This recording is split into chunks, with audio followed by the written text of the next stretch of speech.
Hello, so we're here in Liverpool for With the Love of Wrestling with Ted DiBiase, the $1 Million Man. And what's the official title for Virgil? What did you call him during the run? Was Virgil. Yeah, Virgil. Yeah. Virgil. Any sort of like? So he was your. He was. I mean, figuratively speaking, he was like a valet and a bodyguard. I mean, it's like, you know, he would, you know, he made sure that nobody messed with me. And of course, in the context of what we would do, it's like, you know, I was the guy who would run my big mouth, and then if trouble presented itself, you know, I would step back and let the big guns, you know, step in, type of thing. So one of the more striking things I thought about the Virgil character was the outfit you had to wear to the ring. Sort of like they took the white sort of and pink tuxedo. Whose idea was that? I have no idea. I have no idea. Whose idea was that? I can't remember, you mean? I don't know. So Ted, you were you helped bring in Steve Austin to the WWE when he came in 1996 as the ringmaster. Did you know from the time he came in that he was going to be such a big star? I mean, you know, I don't think anybody could predict, you know, the size of a star that he would become. I know that, you know, Vince and the other people saw something in him. I saw it as well. You know, and I encouraged him. You know, I know at the time, I think a lot of the some of the agents at the time were telling him that he needed to do more, like in the ring, in terms of his matches. And I just told him, I said, you know what, Steve? I said, what you do is very believable. And that's the thing, is the believability. I said, my advice is you keep doing what you're doing. And I said, it'll take you a little longer to get over, is what we call it, getting over. I said, but once you're over, you're over. And that's exactly what happened. But nobody ever envisioned that he would become the megastar that he became. So you two are one of the most memorable double acts in WWE history. What's your greatest memory of working together during that period? Is there any one moment in particular that stands out during that run you had together? Well, I would think that, you know, after doing all the stuff together, and then, you know, the thing that we thought, or we were certain we would eventually do, is the turn. When, you know, it's like I gave, you know, as this arrogant, rich bully, you know, I badmouthed and mistreated everybody, including the guy who's taking care of me and keeping me out of trouble, right, so to speak. And then when he finally has had enough of my BS, you know, and that night in Philadelphia, when I remember somehow I got to the point where I was telling him, pick up the belt, you know, get up, you know, and he was just like, gentlemen, this is and when he picked it up announcement. and he hit me with it, Anybody I mean, people wishing to have a exploded. photograph or autograph they from the just Undertaker, exploded. So this is your you final know, they couldn't call. have been happier. You have You 25 know, he was an minutes instant to baby get your face, autograph you know, or good guy. photograph with the Undertaker. And so I think today. that was probably one of the best moments that we had. And of course, then going forward from that, you know, we wrestled around, and he takes the belt at SummerSlam, and then we worked to WrestleMania. And you know, at the WrestleMania match is when I took the belt back, and that led into you know, and then we went different ways, and that led me into a program with Roddy Piper.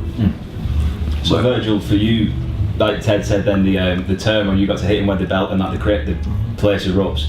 Personally for you, because you'd been like a valet and sort of like a running man, how did that feel for you then to suddenly be like a single star? When you're a single star, but you're still like with a heel. You know what I mean? When you go against someone like either Piper or Bret Hart, okay? People still boo you. You're a heel still. You know what I mean?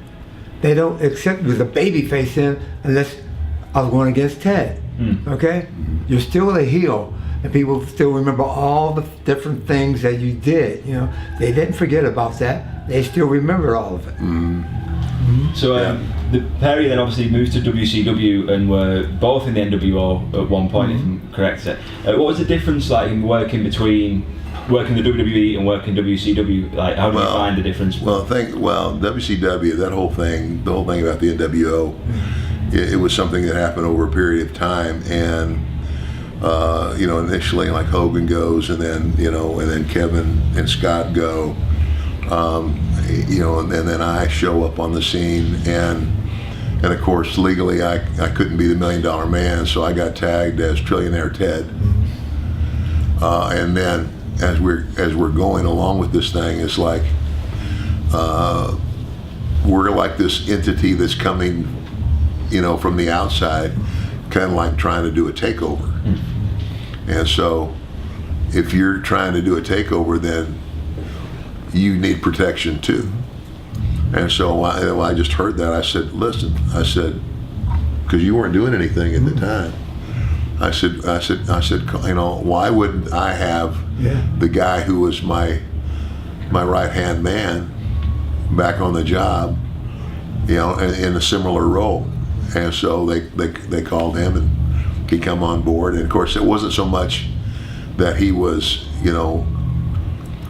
my guy, but he was another one of the team. Yeah. So what was it, but in terms of the two companies, what was the difference like in working for them both? Like very different sort of atmospheres? Yeah. Those faces say all yeah, along. I mean, WCW was, I'm sorry, but it was a nightmare. And even, even Eric Bischoff, I believe, would tell you that.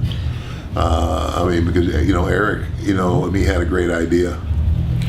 And of course, but Eric had never promoted. It was all new to him, and he was asking for as much help as he could get along the way as well. In terms of the way the company was run, and of course, he didn't have any. He wasn't the end all. He had people he had to answer to too. But the difference was Vince McMahon was someone who had been raised in it, whose father and grandfather had promoted wrestling and boxing all over New York. So he was like the third generation guy, and he knew the wrestling business. That's a big difference. And all of the stars that were now with WCW were stars created by Vince McMahon. So what did Vince do? He created new stars. And that's what Eric didn't really, he didn't really know how to do that, because he had this great idea, but it's kind of like when it ran its course, it ran its course. And of course, we know, as history showed, that eventually, Eric ended up working for Vince. So the pair of you have also been around like a lot of locker rooms, worked with some of the top stars in the industry throughout your runs. Who do you say is legitimately the toughest wrestler of all time? Not just on screen, but off screen, like the last guy you would want to mess with? Well, I would say two guys. One guy was Hawk, Mike Hegstrand. Yeah, Michael Hegstrand. He was legitimately, it's like if you were going to walk down a dark alley into a street fight and you only had one partner, and he might be the guy. The other guy, without a doubt, would be Haku. Everyone says Haku. Or Barb. Well, no. You think Barb? Barb's tough, but he's not Haku. Yeah. And Haku was like, there's a story, and I wasn't there. I was on the show the night this happened, but I wasn't. They went out and partied somewhere at a bar in what's called East St. Louis, and that's basically across the river in the state of Illinois. Right. And pretty rough area. So something happened in the bar, words were said, and somebody threw a drink, and somebody ducked, and it hit somebody else, and this big fight breaks out. Well, when a fight breaks out with us, it's circle the wagons. It's one for all and all for one. No matter whose fault it is, we're going to defend our guys. Yeah. And so the police come to break this thing up. Well, they handcuffed Haku. He broke a pair of handcuffs. He was handcuffed behind his back, and he snapped the handcuffs.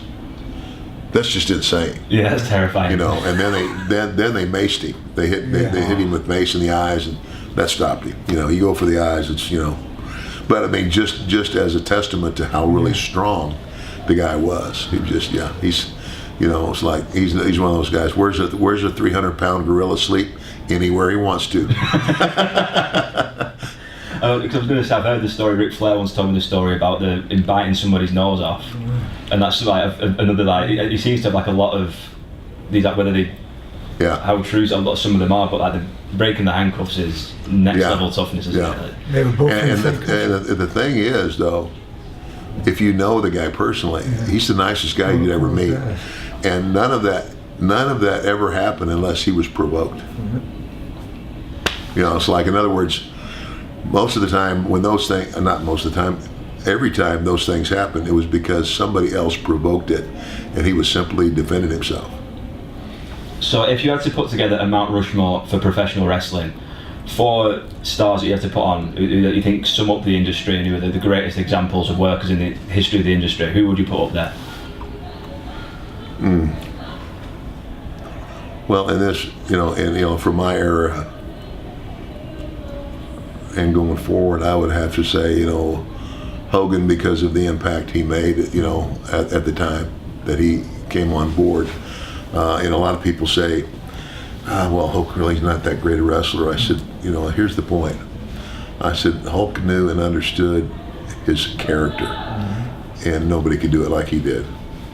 And a lot of that, that star thing is being the right person with the right look at the right place at the right time. And so he was one of those guys.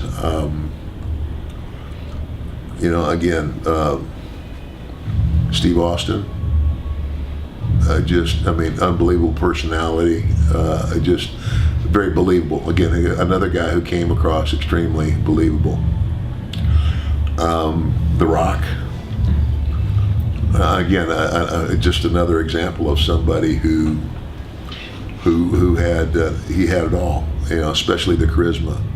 I mean, you could be an extremely gifted athlete,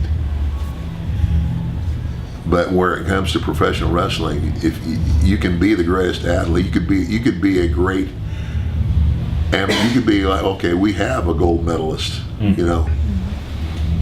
we have a guy that's won a gold medal, but if he hadn't been able to project a character and didn't have charisma, he wouldn't have made a dime in wrestling. And so The Rock comes along, and again, he's another second generation guy. Who followed after his dad, and you look at him when he was young, when he was first starting and lanky and everything. When you first look at him, that guy won't ever make it. And not only has he made it, he's not only a wrestling megastar, he is a mega star. Period.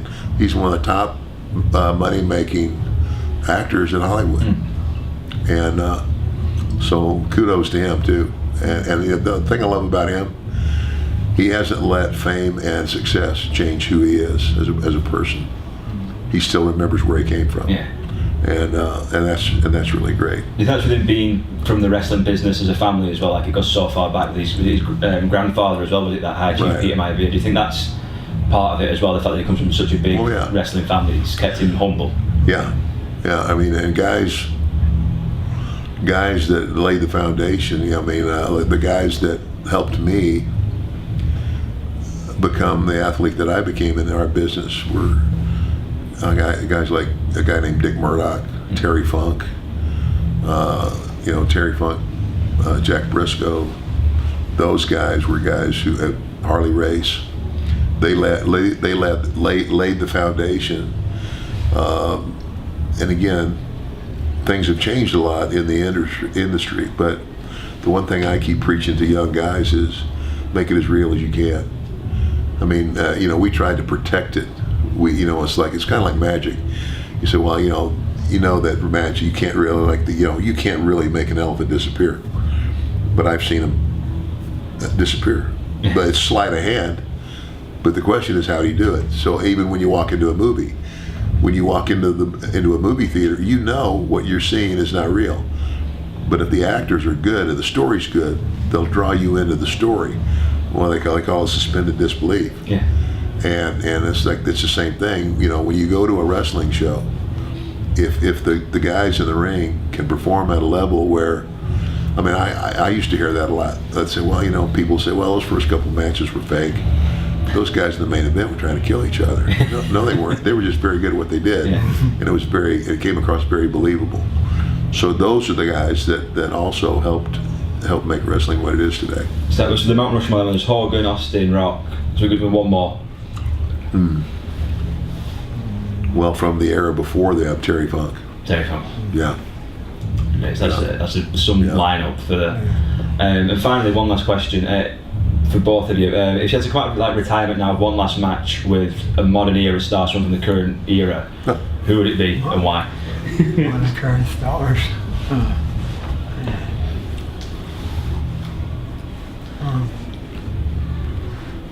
Let's see. I think a great match would have been Ted versus Piper. No, he's asking you. Okay, what? If you could have a match with one of the current stars today, Current stars today. who would it be?